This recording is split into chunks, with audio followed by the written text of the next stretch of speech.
Good, how are you? All right, Sorry, there you guys go. So we started. You are officially started. Chris is on mute. Chris, can you unmute yourself? Yep, he can. She's in Hawaii again. I think he lives there, so. I know, I love that background over Hey, Jody, Yeah. can you make it so it's shareable so I can share my screen? That's over our heads, so yeah, you better do that before you go. Or we won't know how to do You should be able to share. It says it's been disabled. If you click on that where you were and then go to advanced sharing option and then say all participants. There you go. Good. That should do it. Awesome, thank you. Wow. Okay, can you share now? Let's make sure before I Yep, I can do it now, thank you. take away. Leave. All weather. Okay. Okay, I'm gonna shoot Hi, someone Tim. like I'm Mike Tyrone. Good, how are you? Good, glad to see you. Nice to see you, my friend. I haven't changed. Hi, how are you? I'm Janet. You probably have. Tim Larson. No, Nice to I meet haven't, you. because I work at home and I mow the lawn in between. Hi, how Hello. are you guys? Good, how are you? Good. Well, we'll get going. We'll welcome you to this meeting, and I'm glad we're getting a little soft rain and not hard rain like we got down in Florida. I know I've been watching those videos all day. Crazy. Not good down there, so we can be grateful for what we have here, right? Welcome, everyone. We would like to welcome Janet Lunt to this meeting. Thank you for joining us, Janet, and a big thank you to David for all the time that he has shared with us and lent his expertise, and we have really appreciated that, Dave. So I want you to know that I publicly thank you for all of that. Thank you. And looking forward to working with you, Janet, in this committee.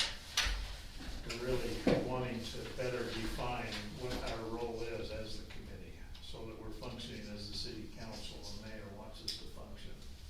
So we might talk a little bit about that tonight, but I will call for a review and approval of the June 8th, 2022 minutes. They're on the city website. I reviewed them today and they look good. I did as well, and I agree, they look good, so whatever I'm supposed to do to, Make a motion. a motion to accept them.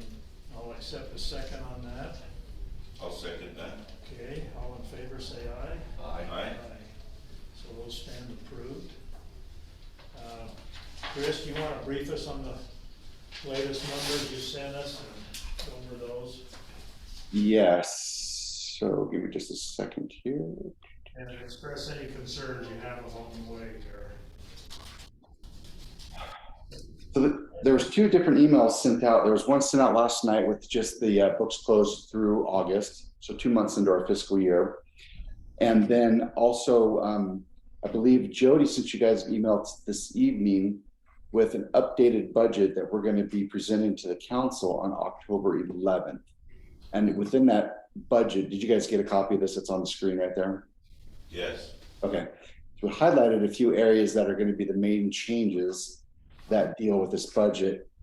One of the biggest ones that's going to be is the fire department sent out 3 firefighters to multiple different fires within the state and out of the state of Utah this year, and received substantial amounts of money to cover those costs. And then also there's going to be some profit for the city that the chief is going to make a presentation on the 11th and discuss that in more detail. But you can see down here that projected to bring in roughly $160,000 just for the summertime work.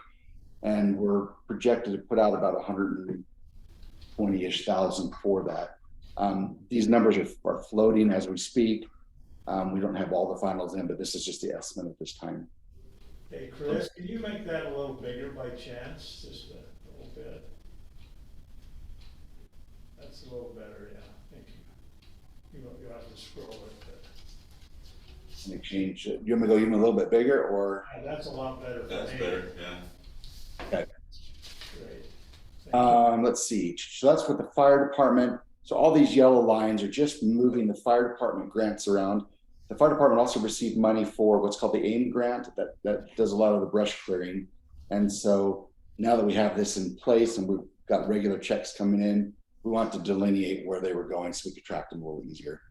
That's where a lot of that's coming from right there. We'll scroll down. Contributions and transfers. I want to talk about this one for a second. Originally, we had $0 coming from our savings this year to cover expenses within the city. That's going to change because we received a grant last fiscal year, actually 2 fiscal years ago, for about $94,000 from some of the government monies that they were giving out called ARPA. And that was put into a savings account. Now, Carrie Malkovich is on a committee and they want to see that we've got it budgeted so they can start looking at providing the city matching funds, whether state or federal or wherever, to help us boost that $94,000 up. Excuse me. But we're gonna have a little bit of dichotomy going on for a month or so, because technically coming out of savings should be the $94,000, but I've only need $26,000 coming out.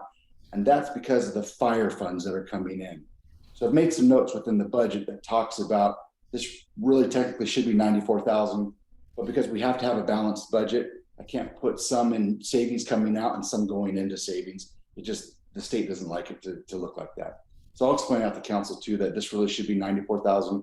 But as soon as Craig identifies where this extra funds that he has needs to go within the department, then I'll be able to tighten that up a little bit. And we probably won't know that till December, January when all the final checks come in. We'll scoot down a little bit. Now getting into the expenses. We are going to have a little bit, we'd anticipate earlier that we were not going to have any election expenses. It looks like we might have to have a primary. So we're just popping in $2,500 as years past just to be safe there. And then we've had some appeals and variances, things we had to do there, which we did not anticipate before. So it's about $200. A lot of that deals with mailings and postings. With our bond interest payments, I just cleaned it up because it's really going to be $25,000, like $119. So I just wanted to up that a little bit while we're cleaning things up.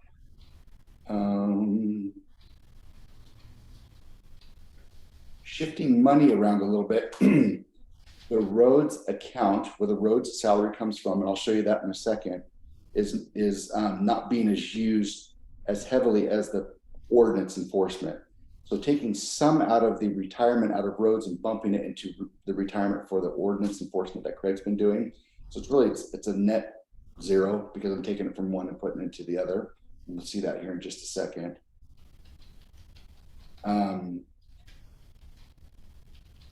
Jumping gears back to the fire again. So we looked at the revenues of the fire coming in. These are the expenses projected to go out. So we spent about 65 grand in salaries as of last pay period, plus benefits. We had to buy a pump and some other equipment for 17 grand. Anyways, so of roughly the 160 come in, we're looking to spend about 118,000.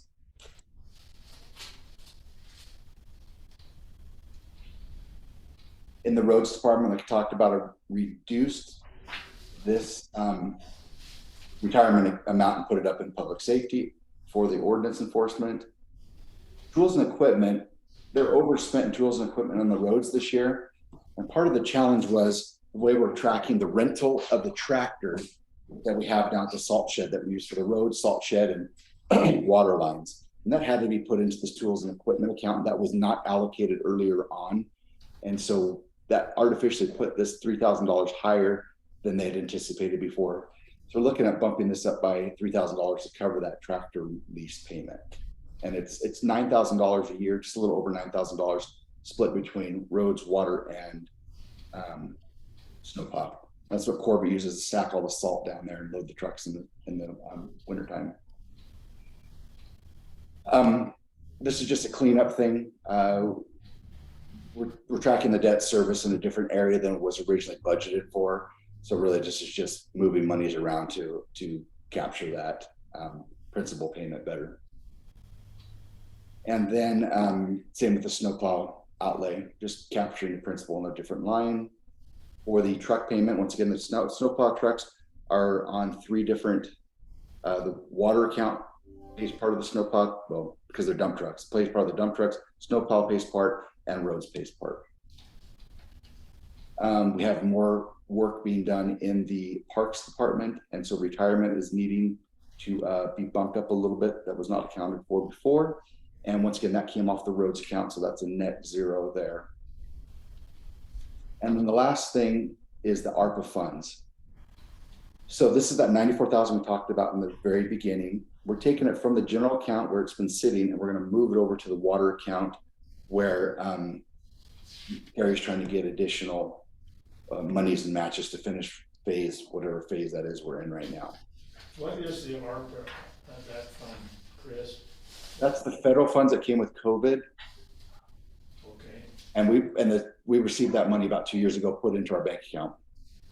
It came through the state, right? It went to the state first and then. Correct. to the city.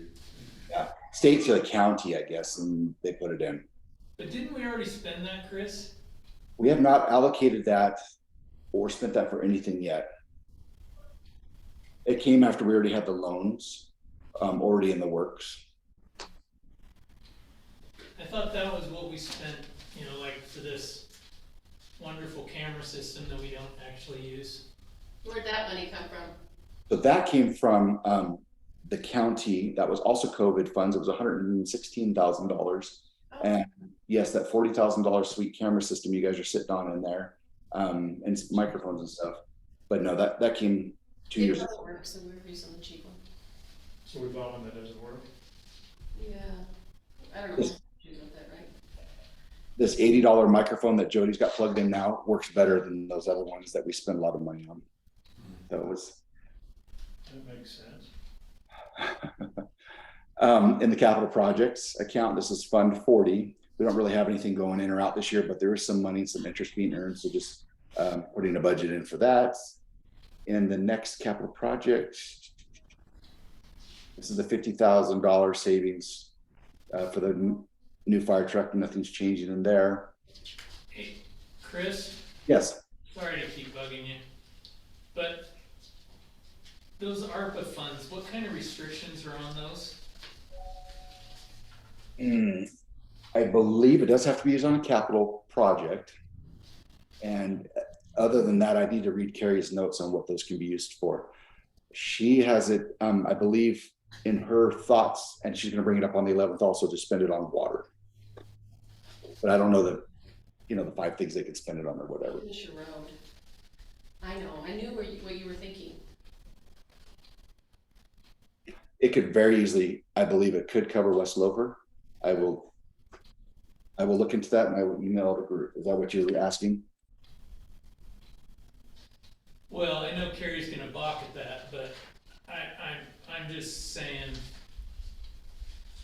that's a project that we know we need, it's there, $94,000 doesn't really help us with water anywhere. But she's trying to get matches, so she'll bring that up, and so that's, if she can. It's been sitting there 1.5 years, 2 years, so. I mean, that's fair, but I'm looking at a project that's ready, Yeah. so. Okay. Now those ARPA funds, did we get both pieces? Cause most of the people that I've worked with, they got the initial funding and then they had to allocate it or budget it, and then there was a second round. Did we get both rounds? Yeah, we have not received the second round yet, and they sent us that. We had to fill out some paperwork, and so they have not, I have to double check. I'm not sure they've told us how much the second round is yet. They had us jump through a few hoops to get it, at least to get to the next phase. Isn't that partly to why you had to make a separate line item, because it needed to show as a separate line item? Not this one. No. She was talking about there's some money she's been working with the state to get matching, but not the, I think there's from the state coffers, but not the federal. And I apologize, I'm just not up to speed on what she's trying to do there. Okay. What's the estimated amount, Chris? I'll look at that here in a little bit. And I think I might have an email now that we filed that report from the county or the state, whoever was giving us that. Shooting from the hip here, but I think it's half of the original amount again. It's like another 45,000 or so. Yeah. Okay. Nothing changed on the snow plowing, capital projects, still putting money away there. Okay, this next one, we received a Utah Department of Transportation Community Development Grant. We did receive this about 3 weeks ago. It's 116,537.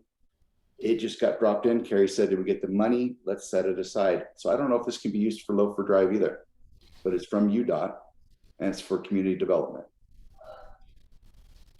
Yeah, what restrictions are we under with, that's the key with any of these, is to find out what strings are attached.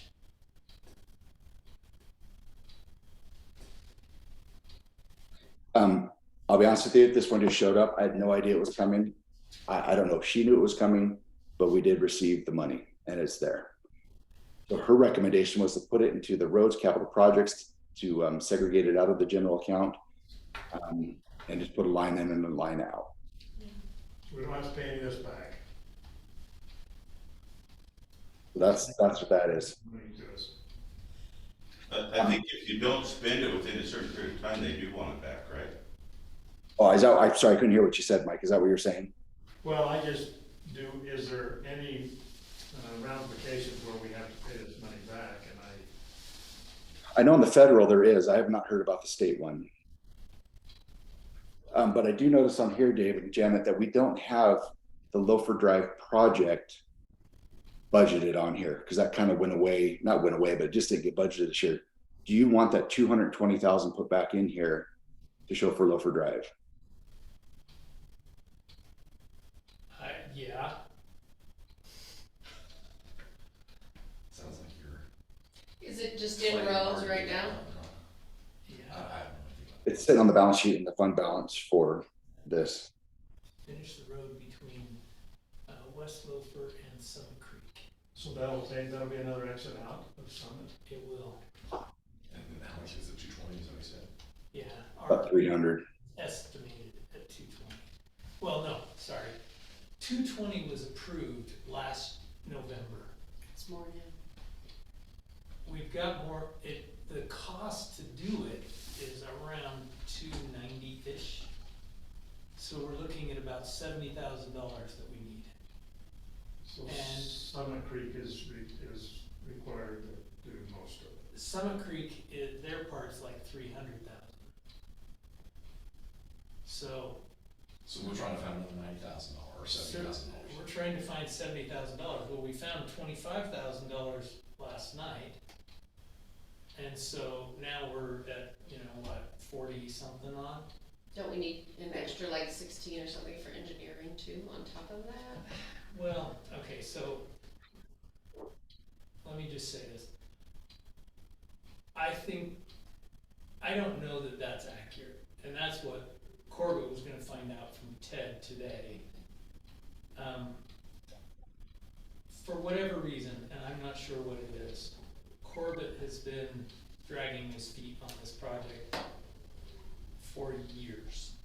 We are literally talking, since we installed sewer on West Loafer, he's been dragging his feet on this project, cause that was supposed to be the next thing that was done. And the bid before was $80,000. Never happened. So, yeah, I don't know why. So that's why I figure somebody else has to become the champion to finish that job off. And it just drives me crazy that we haven't finished it. When we allocated $220,000 last year, that should have been the first project that was actually scheduled this year. And again, it just didn't get done. So, And Chris, that money's still in the budget to do that? It's sitting on the balance sheet right now, but yes. 220. So it's 220, but the cost has lower gone up, Loafer. so that's the problem now, we're short. yeah, Right. it's, So we're short about 70.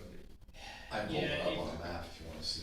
yeah, it's just this little section in between basically Chris Tambasco. That's why I say Chris Tambasco Street's right here, and there you go. Oh, okay. And then this is the Summit Creek Road right here. Oops. So it's this little, and then that, obviously that gives you another, and this is, I guess, where Chris lives, right, on the, by Maple Ravine. He lives right. Is it this much right here? Yeah, one of those houses right here, so it's just that little stretch. I've heard it talked about so many times, I thought I'd like look on the map and understand it. No, it's, Okay. and it's not a huge section of road, but it is a very critical section of road because right now, the only way for all of those people that are along West Loafer, that lower part to get out, is to come all the way up to Woodland Mills Drive, and then they have to go over to either Summit Creek or come down Woodland Mills Drive, which creates essentially a cul-de-sac. That's what we keep calling it, because Yeah, it absolutely is a cul-de-sac right there. there's no way to get out, and that's against all of our ordinance, well, not all of our ordinances, but it's against our ordinances to have that long of a cul-de-sac. So, right now, the city would be on the hook if there were any kind of fire down there. And isn't Summit Creek gonna put a gate on that portion though? No, Okay. that was, Hopefully we come to a resolution on that. gates are not allowed on public roads. Okay. Cause they're doing some on some of their little private ones, but That's not right. on that one. On the private roads, they can't. Okay. Cause So somebody they'll said do it last night they across the thought there street. was. Oh, So on the Summit Creek part, and then once they get across Summit Creek Drive, there will be a road there, and that will have a gate. okay.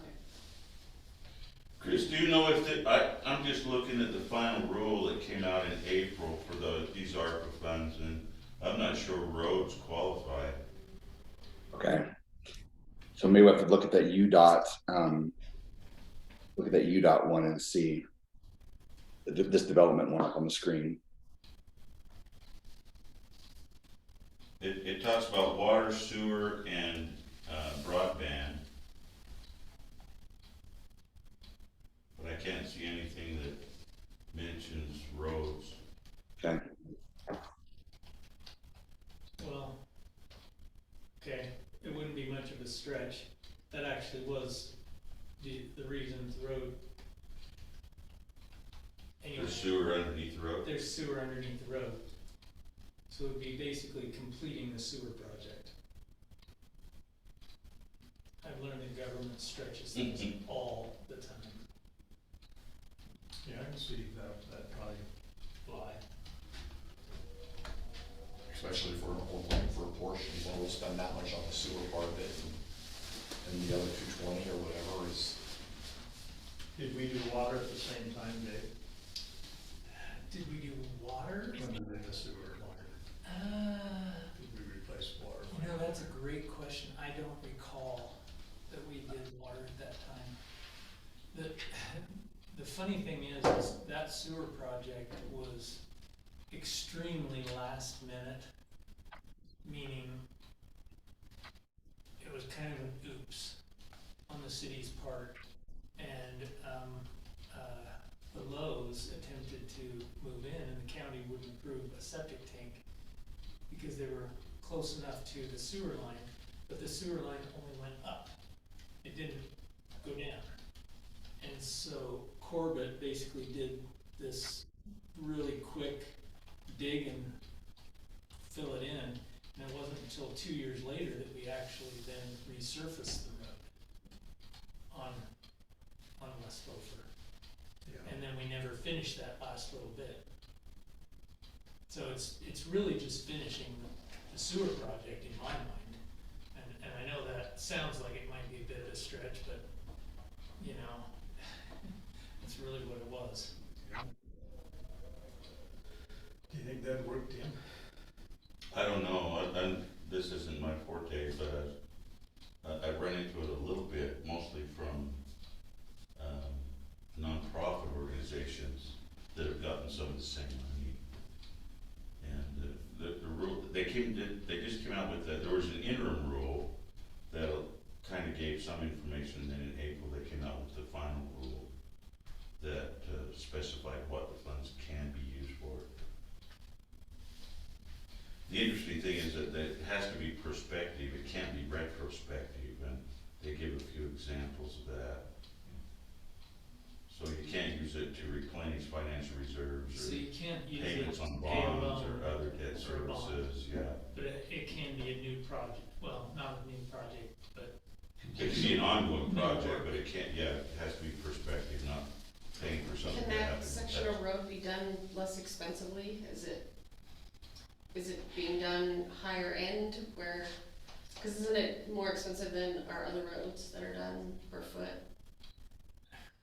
That's a question, Yeah, it's a fair if we're question. short, It really that's is. what I'm asking, like if we're short on money, So here's the thing.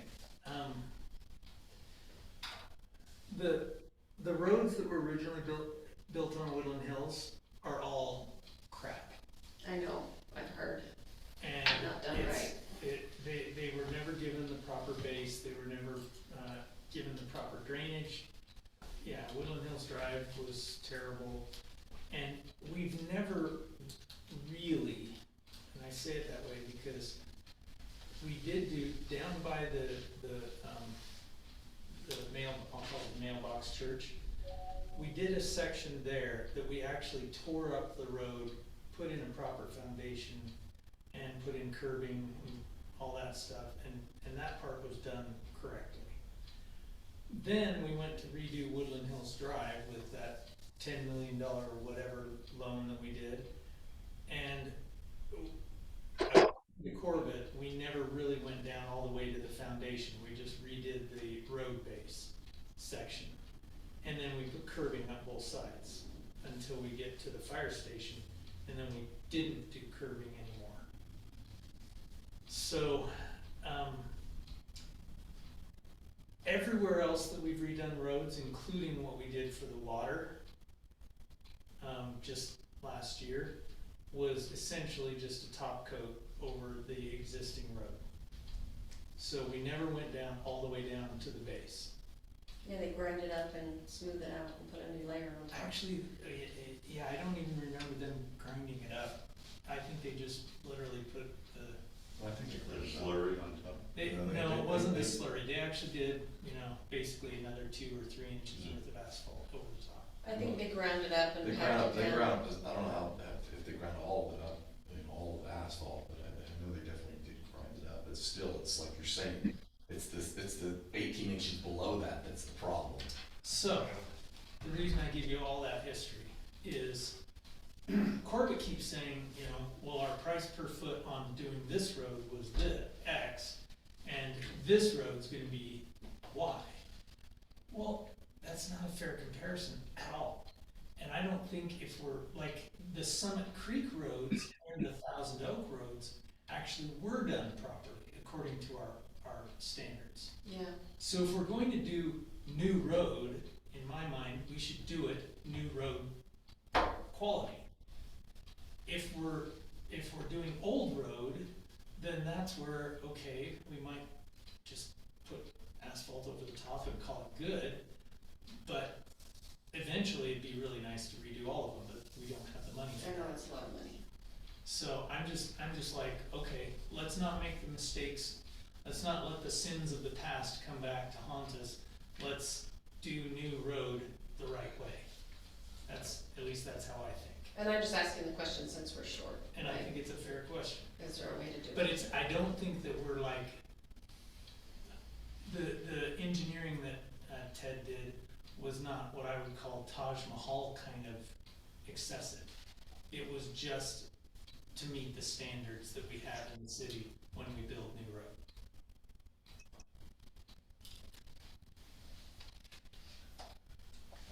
Anything else, Chris, that you wanna share with us on finance here? Yeah, a little bit on the water. And really one of the main things on the water is the bringing the $94,000 over. And just showing it reflective in the, excuse me, in here and going out.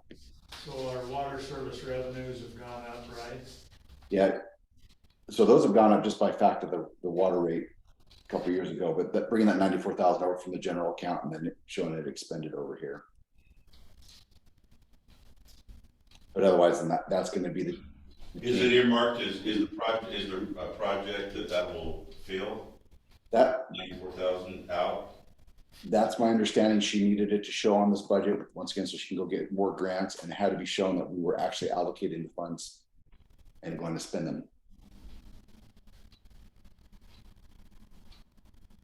That's with what you're reading there, unless she must already have a thought in mind to do some water projects and then bring it back to the council, but she'll supposedly bring that up on the 11th.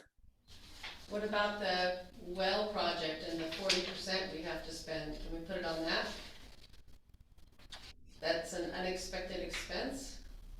Yeah, that's What happened to well go down? a good question, and that's something that needs to be really kind of looked at closely and challenged with Salem City. Like the mayor said last night, it Corbett originally told us that the upgrades on the Maple Canyon well were because Salem can't fulfill their responsibilities to the residents. Frankly, that's not Woodland Hills' problem. And regardless if they've done maintenance, haven't done maintenance on it in 13 years or 18 years, if they've already said that it's to fulfill being able to deliver more to their residents, why does Woodland Hills have to pay 40 to 60 grand to help Salem out there? So that just needs to be looked at a little closer. Okay. So we need to explain this, cause these guys are. Yeah, can we explain it? Yeah. So not our main well not the one like up Broad Hollow, but on Maple Canyon, we have one that Salem uses. We don't really use that. We don't use that water at all, right? We do, yeah. We use our good 40%, or used to. I don't know what it is now, but we were using it. Okay, Corbett, we're not currently using it. according to Corbett, yeah. Oh, so he switched it around. But we keep it in case we need it. But the Salem uses 60% of the water and it needs maintenance. It was my understanding that the agreement we had was that Salem could use it if they paid for the maintenance and they maintained it, but now they're coming back to us and wanting us to pay for 40% of the maintenance. So we split the well and all the costs 60-40. So really, if we're not using the water, Salem's using 100% of it. Do we not have a written agreement with them? We do. It's back to 1995, And what does the agreement call for, Chris? 60-40 on everything. Utility, That's maintenance. why they're coming back for 40%. Yeah, and that wasn't what, like initially, that's not how it was explained to me, but that's okay. I can send you guys the agreement. Maybe just take another take on it. I'll shoot it out to the group. Is this a well that we can utilize down the road and take back all the water? But then while it's down, they want to use our main well, they want to take water, they also want water from us while that well's getting, which we need to charge them for that. What's the city's position on that financially? So, and I understand, but again, I go back to, we need to be a good neighbor. And they were a good neighbor to us. And I think relations between Woodland Hills and Salem could use a little bit of love. So I'm okay with letting them, like, offering, certainly they should pay for the water. Right. But we should try and make that happen if it's at all possible. Well, and I believe they offered to pay to Yeah. use the water. That But was my understanding. But the $40,000 or whatever it was, The 40%. to the 40% of whatever, that one kind of came out of the blue, and so, yeah, what I recommended the mayor do is, like, we should have a yearly meeting, whether that's with Public Works or whatever, where they say, okay, this is what's planned, this is what we expect to have happen, and then both cities should agree to it. The same if you were like you know, if you owned a home with somebody else, you know, you were time sharing with somebody, you should have a meeting where you just get together and say, yeah, let's talk about this. So, There's the agreement right there, 642 feet deep. That's a deep well. That is a deep well.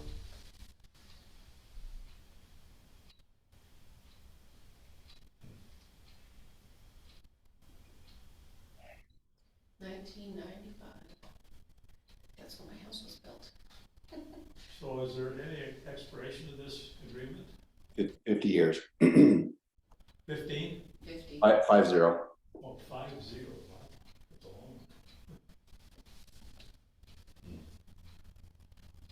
Well, this was generous of Woodland Hills, I think. It happened to us in Wolford Canyon with Elk Ridge, so. Yeah, and they're doing the maintenance because they're growing and they need it to output more water. So they need to upgrade the pump and stuff in it. Have we got enough water according to Corbett to do that? Or is it gonna hurt us financially? to getting in the water? Yeah, we've got plenty. Corbett always says we have plenty of water. I've asked him a few times. The funny thing is nobody really knows, not even the state, how much water's there. They sell a bunch of paper and they've come back lately, past couple of years and say, every well in Utah County, we're all dipping in the same straw. You're drilling down 800 feet, somebody drills down 300 feet. It's probably the same well. So they've been talking about doing a multi-trillion-dollar study or whatever to figure that out. There's even speculation that this the same aquifer from Vegas all the way up through Boise. But who knows? Yeah. So what you're saying is if we dug deep enough, we could take water from Vegas. Yeah. Is that what you want to do? Well, I want to keep our clean water. Aren't we always upset with Utah for the way we use water? That's a good one. Chris, on the finances, I didn't catch that on here, but and I haven't studied enough to know them, but on our legal fees, where are we at with those right now? That's a very good question. Let me just pull that up and let's just take a look at that. There was quite a bit budgeted, I saw that. Yeah, there's the money to fix the road if we need it, but unfortunately it's being tied up. So we're gonna go back up to the general. And then I'm gonna scroll down just a little bit. And currently, we just received the biggest bill we've received yet from the city attorney for $30,000 for a couple weeks worth of work. But this is for prep for the last hearing that we had about a week and a half, 2 weeks ago. So we're up to 50,500 out of 150,000. So we're well ahead of our spending than what we've got budgeted. Looks like We've been a third, 2 months in, right? Yeah, exactly. Third of the budget. But they also had 7 cases right now going. So that's really hard. I talked to the mayor a little bit about it, but didn't get into depth with him, but he just said it looks like it could be coming to a resolution, maybe. All of them or just one of them? Yeah, it's hard. The thing, it's a house of cards, so you never know which is gonna be the case that's gonna make the whole house fall down. So the hopeful person says, all they have to do is lose one, and then it'll all fall down, or sell their house and then it'll all fall down. But the pessimist person would say, there's probably still some more stuff that They're enough different that they the could, issues are a little bit different. yeah. So the lawsuits that are filed, I think there's 6 or 7 of them. 4 of them, I believe, deal with land use.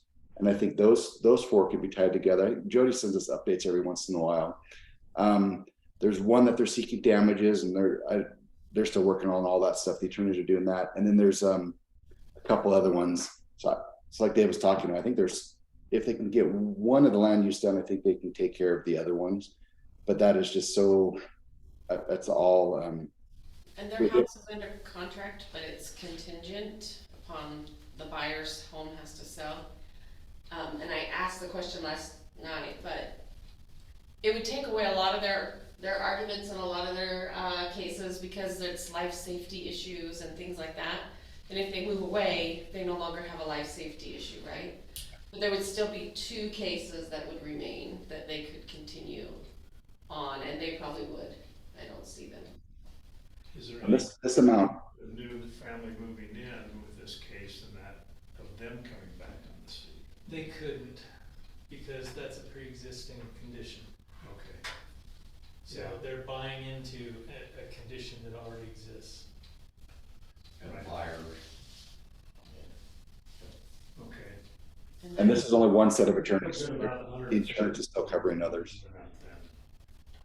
No. No, I don't think so, because We're we're 2 months through, but we spent a third already, or, yeah, 4 third. months worth in 2 months. Yeah. Plus our insurance money is running out, will run out. So we may have to pick up the other attorneys also at some point. That's why we're hoping, it's kind of been a crescendo lately, and we're hoping that something will happen.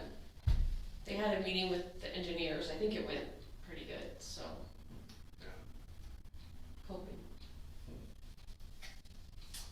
They seemed Well- optimistic. I guess we'll just be optimistic about it and hope that it'll be, not cost the city much more money, cause this is sure costing us a lot of money. Well, and, you know, when we did the budget, we put everything bare bones, right? Well, and except for that, and we actually thought we had that Padded. a lot. Yeah, it's nearly 10% of our budget going for one line item there. That puts it in perspective. Is there anything the council would see the committee having to be involved in this in any way financially, to assess things or look at things? That's what I would ask the city council. I mean, if we have to find more money, right? We'd have to sit down and make some hard choices, I think. Yeah. At what point do we do that? The mayor's asking me to look at this about every 2 weeks and double check the bills, because it's not only the attorneys, it's the engineers and some of our expert witnesses that are coming across. Like we spent $24,000 on one expert witness, and that actually that $24,000 may end up being cheap money. But he's super, super good. But literally every 2 weeks, we're checking the bills and seeing where we are and double checking with the attorneys how much time they're spending. If worst comes to worst, we're going to be dipping into savings. And that's either past savings or getting rid of some of the savings at the bottom of our budget here.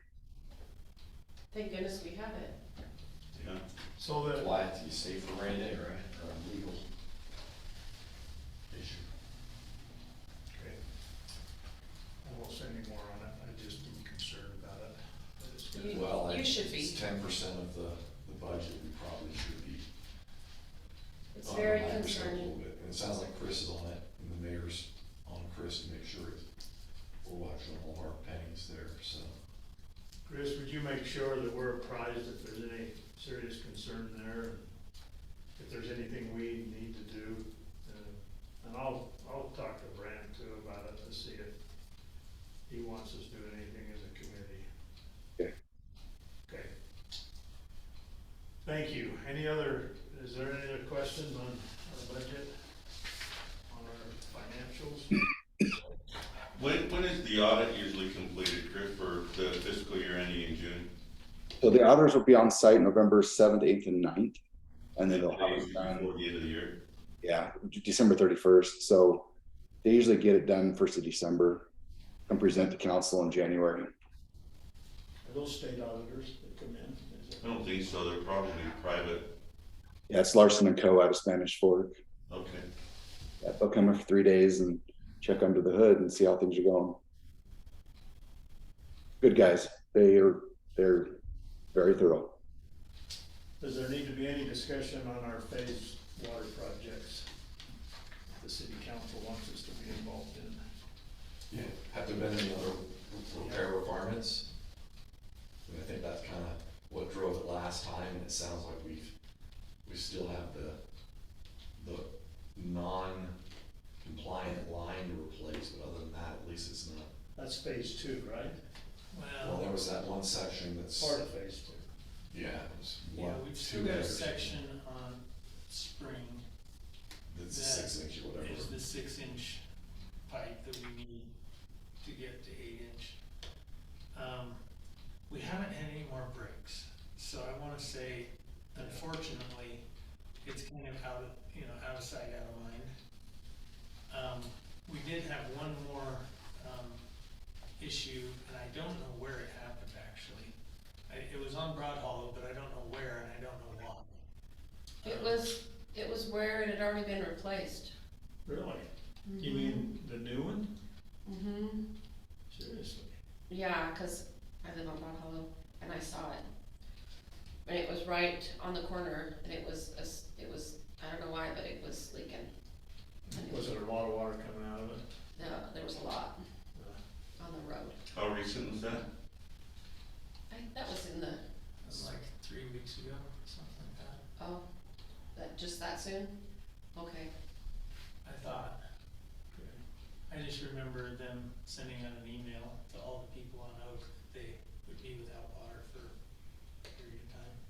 All the problems have been, right on the corner, I can't think of their name.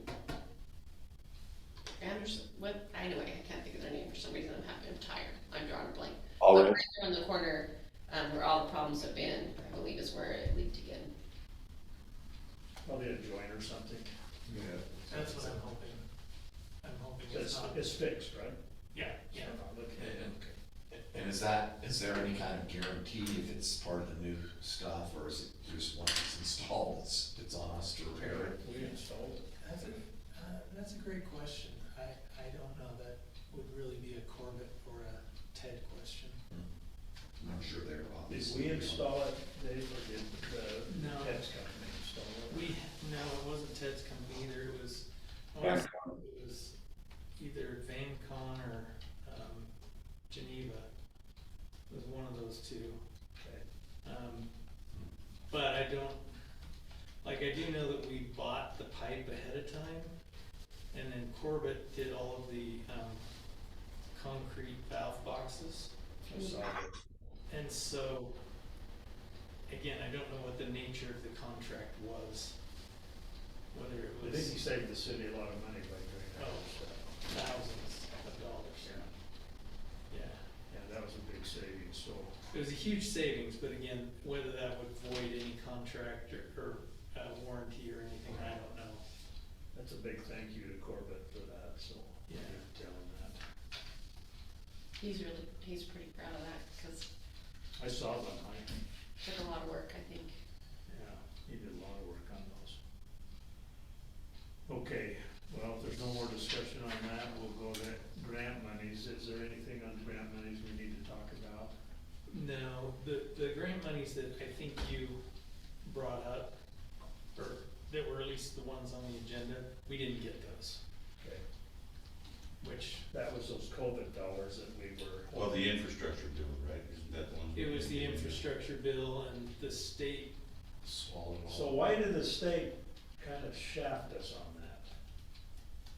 Because we're as important as anybody else in this state. Yep.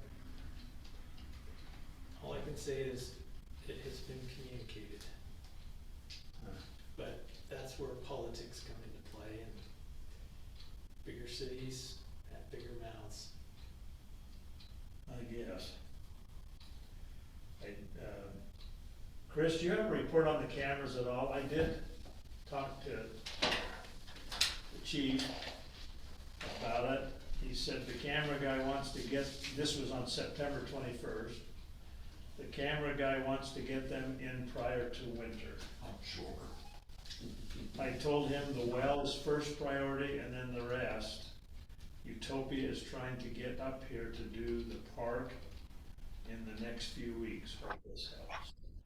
Yeah, the mayor signed the work order for the fiber at the park. We sent it back, somehow it got lost in the shuffle over at Utopia. And so we went about 6 weeks wondering where everything was, and they came back and said, anyways, it's all done. The work order's in. We're waiting for the fiber to get to the park. Craig has been talking to Ryan Erickson of Classroom Smarts, and they're just setting up a time for him to come out and start installing it. Has the bid remained the same? They haven't Oh. adjusted it? So far, Okay. And so is the fiber to the water tank yet, or? it's there to the water tank. It's just the park that we're waiting. The park's a long way down now. Yeah, they got the mailboxes. Cameras in the water tank? Yeah. Aren't they? Are they working? No, Not these. I don't We think have so. other cameras, the old cameras yeah, the old one. that are at the water tank, but not these. Nothing else. And he's probably holding off to make one install. Yeah, he wants to do it all at the same time. So it's just a matter of getting fiber in the ground in some places then. Yeah, and I think they're gonna run a conduit underneath the pole at the parking lot to the picnic tables, just Okay. in case they decide to put some cameras there at a future point. Okay. Not quite sure if that's still in the bid, but that's what's been talked about. Sounds like it's coming together. You know, I think some of the residents would actually like that, because they complain about things going on at the park late at night. And if we could give them some reassurance and tell them, I mean, when you said that, I was like, oh, that would be awesome. Cause I get messages all the time from residents concerned about activities at the park, and if we had cameras, you know, at least you'd have some video evidence. Yeah, they talked about putting a camera at one point up And it was a few years, over the grass. it was like a year ago that some truck came in and was doing cookies on the grass. Oh, Yeah, they can pay for that kind of activity. That made me mad. yeah, I think that, and I've always said maybe one at the roundabout. That's planned. I think that's planned, isn't it? Yeah. Yeah, it's part of this. And then another one here, the city center, and then the 2 park and water tank. And the city center is gonna be mostly the front of the building. All right, let's go to the leasing city vehicles through United Fleet Services. Okay, this is a plan that Corbett brought to us a couple years ago, and it was about getting new vehicles in the city, and we kind of just kicked it down the road because the word new vehicle came up, and it just wasn't sitting right. Since then, we have looked at the options and looked at this company a little closer. We've spoken with other cities about, you know, are they using it? Do they like it? How's it working for them? And come to find out, Payson City actually uses them. Santa Quinn, a couple other cities around the Utah Valley. They're in 7 states right now, this particular company, United Fleet Services. What they do is, well, let me back up. We as a city can buy vehicles at super deep discounts. So let's just say a truck costs you and me 50 grand, that we go down and get it, and we pay 50 grand for it, but the dealer pays 45 for it. Let's say that's their true cost. Well, if the dealer can get it for 45, cities are able to get it for 40. And that's just a government program that Ford and Chevy and all the dealers have with government agencies. So what this company does is they come in and say, okay, look, we use your buying ability to get these vehicles at a lower rate. We'll lease them to you so you don't take all your cash and spend 50, 60, 70 grand on a vehicle. You pay us $500 a month or $6 grand a year. You can have a brand new vehicle and we'll just keep trading it out every year. We make our profit when we get the truck back and we sell it. And then you guys get a brand new vehicle every 12 months. And so that's kind of what this service is. So we looked into it, talked to other cities. They seem legit. I've actually, for the schools that I do work for, I've already ordered a couple of them for the schools, just because you're going to get a brand new vehicle with warranties and it's $500 a month. And away we go. The challenge that the mayor has had is we did just have a tax increase in the city, and you know, the optics of it just doesn't look the greatest. Corbett's truck's not that old. It is a 2018. Craig's truck's a 2014. And then those are the 2 main vehicles, but there's the 3rd vehicle that's in play, and that's that service truck that has the crane on it. And that does a lot of the water repairs and things like that. That truck got beat up pretty good when we used to snow plow with it and put salt on the back. So some of the bolts are coming off on the body. The crane is no longer serviceable, so it's not warranted, and it's not, we can't get parts and things like that. So it's out of compliance.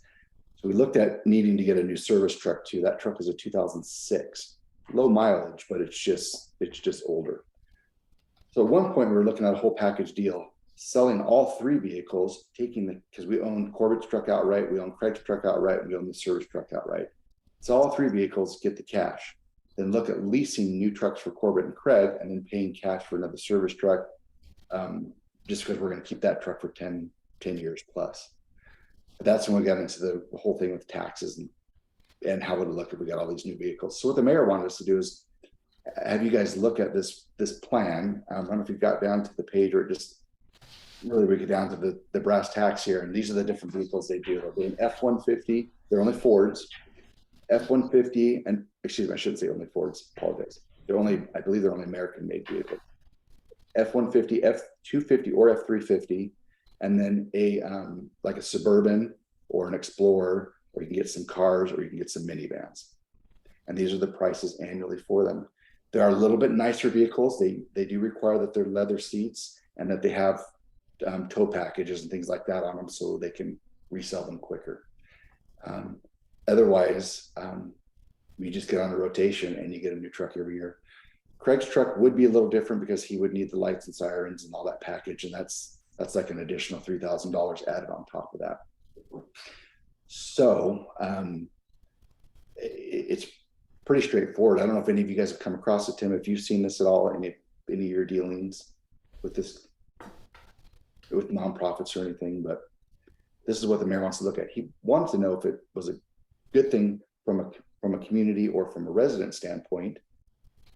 If you guys thought it was a good thing, then he would look at it even further. Even if we did say today, or the council voted and said, yes, we want to do this, they're not getting their trucks probably till April or May anyways, because just the backlog of vehicles right now.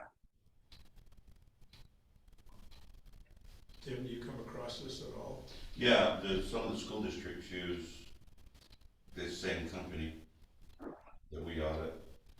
And, they like it because they have a new truck every year that's under warranty, and so their repair costs have gone way, way down. And I don't think the price is a bad price, you know, $500 a month. I think it looks pretty good myself. As I've looked at it, And I think, haven't we had several of our trucks down and in repair lately? I think we have. Those were the big orange snowplow truck was down, and then the two trucks, the internationals that were under warranty, they had to go in for some warranty work. But yeah, you're right, those bigger trucks were down.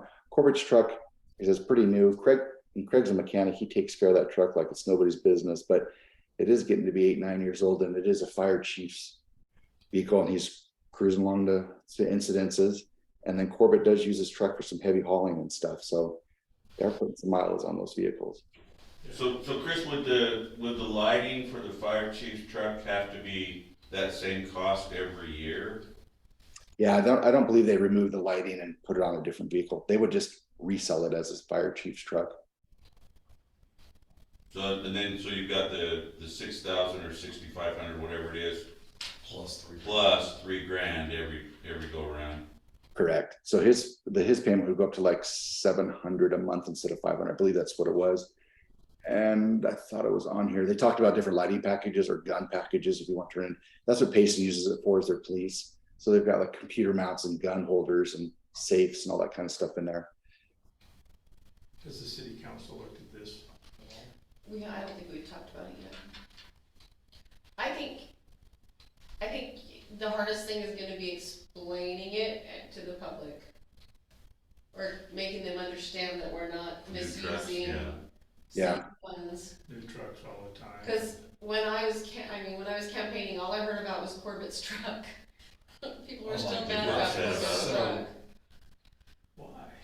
Cause he got this, the mayor got him a fancy $50,000 truck and he didn't need that truck, he could've gotten a cheaper truck, I'm just telling you what I heard. Yeah, was it like a vocal 3 people, or was it like 40 people? I heard, it was like 4 or 5 people, I heard it a few Yeah, and it's times. the same stuff, and my guess is that they're not complaining about that, they're complaining about something else.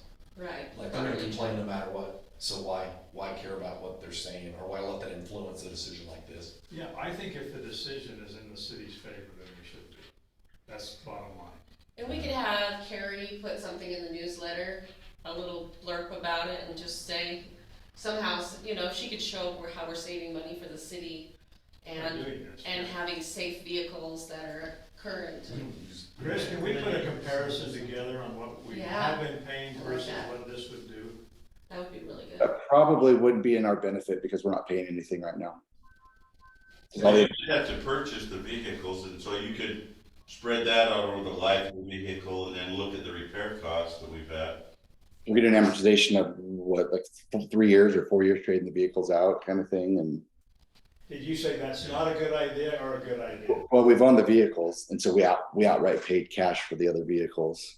Yeah, but that's an outlay, so we should be able to take that and amortize it over whatever we think the life of that vehicle's gonna be. And then look at the repair costs and then compare that to the lease. Chris, is that something you could do as a? Yep, absolutely. Comparison of what we've been paying versus what this would do for us? And then we can look at that and advise the council. And for the public, Dave, say it again so Chris can say what your idea. Oh, I was just saying, we could have Glenn Anderson put something together. Cause he does a good job. He's been so great at being able to explain pretty complex things in Yeah. Simple, simple, understandable. Yeah. The bottom line is, as I understand it, and you tell me if I'm wrong, Chris, but really what this does is it improves our cash flow. Correct.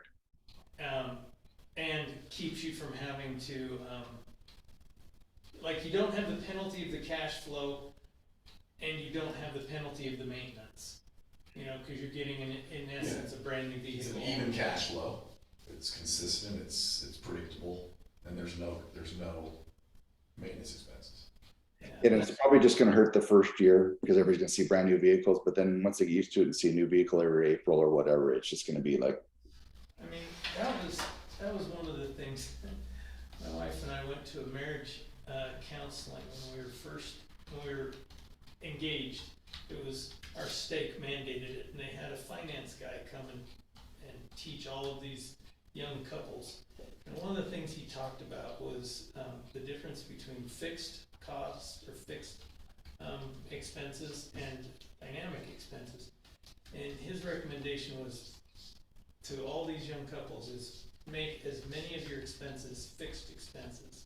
So like do the equal payment plan for your Utilities, gas, right. for your utilities and all that. Then you can, makes your budgeting so much easier.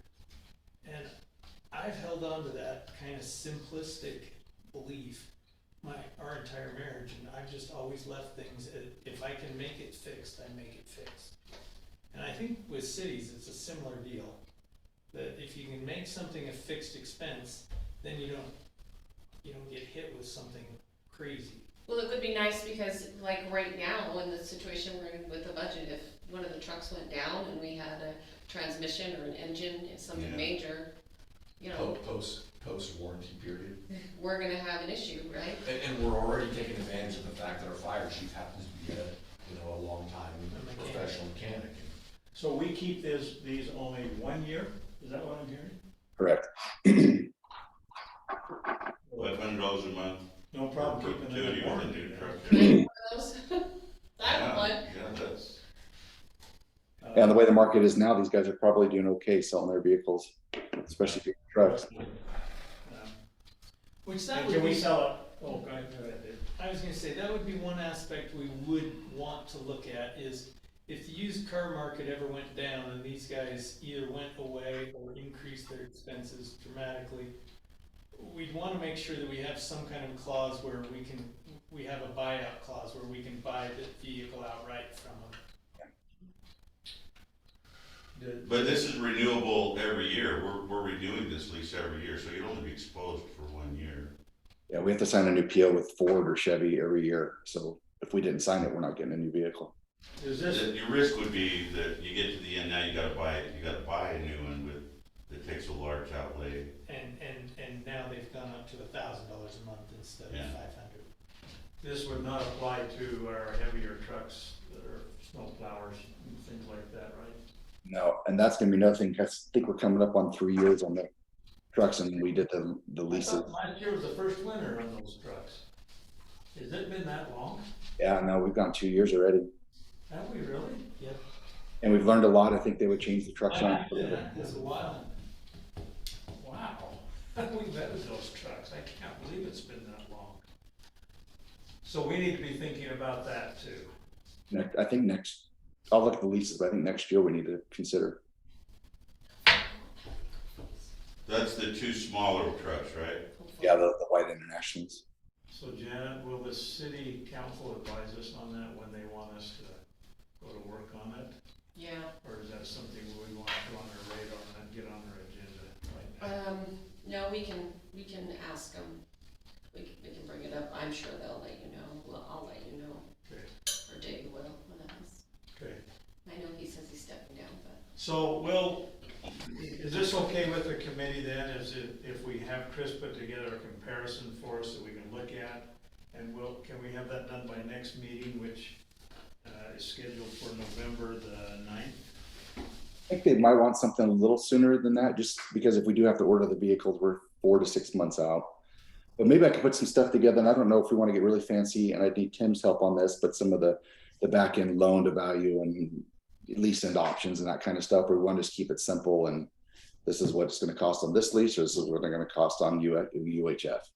Well, once we get that, then we could each put a recommendation in how we feel about it to the council. Yeah. Do you wanna do that on the 11th with everything else? Is that too soon? No, I was going to try and run the numbers in the next couple of days and get them out to you guys. Okay, No, it's great. that sounds great, Chris, thank you for doing that. Okay, any other items of discussion, possible discussion we need to talk about? Any committee members?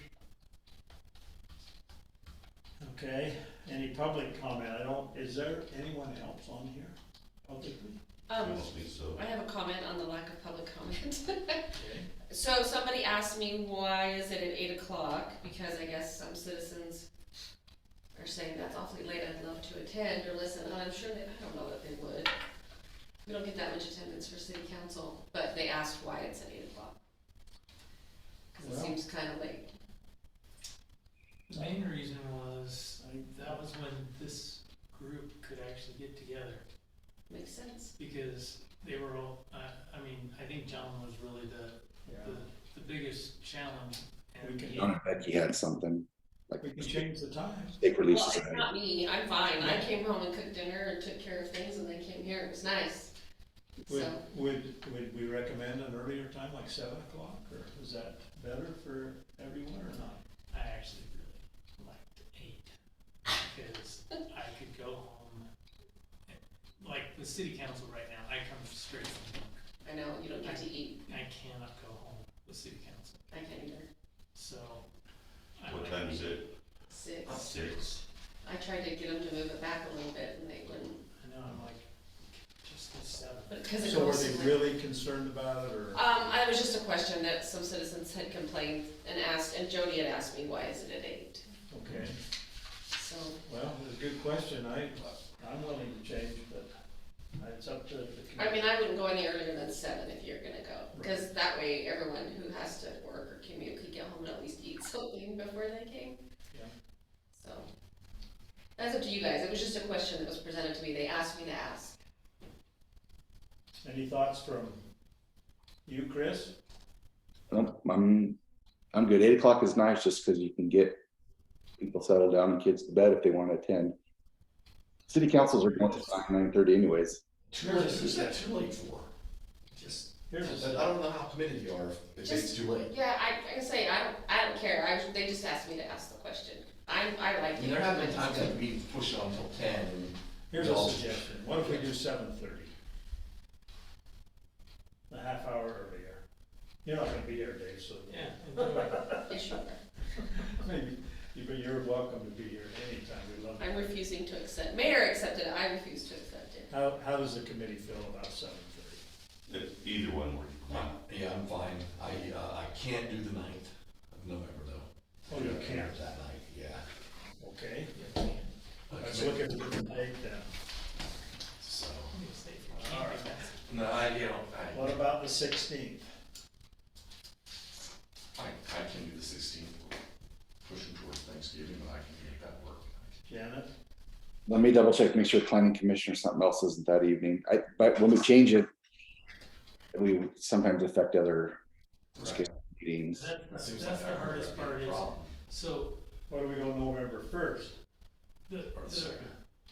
Or, excuse me, second. Second. Second works for me. I can do the 2nd. Second at Well, no, 7:30. wait, I can't do the second. the thing I would recommend, Mike, is. You can't do the second, Tim? No. Okay, Tim can't do the second. 16th's fine. I can do the 16th.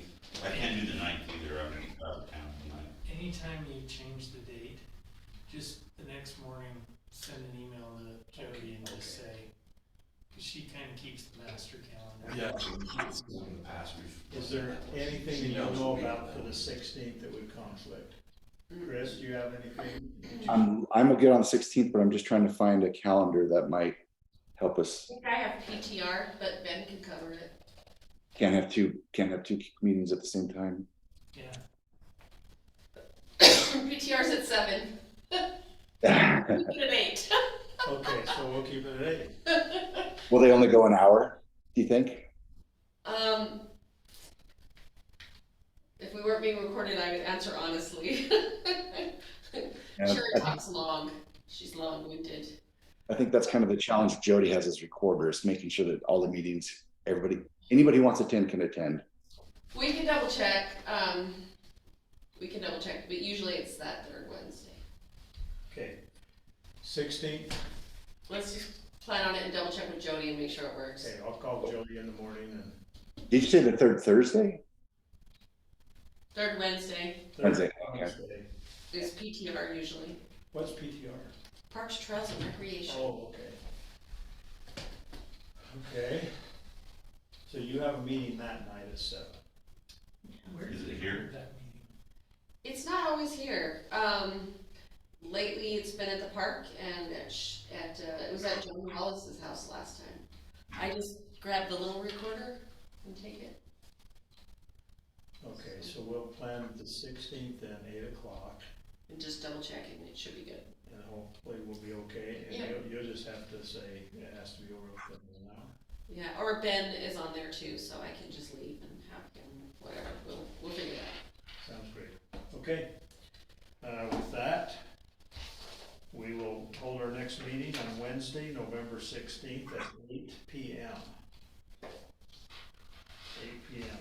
John, that looks good. With that, we'll call for an adjournment. I'll make a motion that we adjourn. All in favor, say aye. Aye. Thanks, everyone. Okay, we'll see ya. Thanks, Thanks, Chris, appreciate you. Okay, we can, stop this. So there's a, I can do it. I think I can do it right here, and. there was a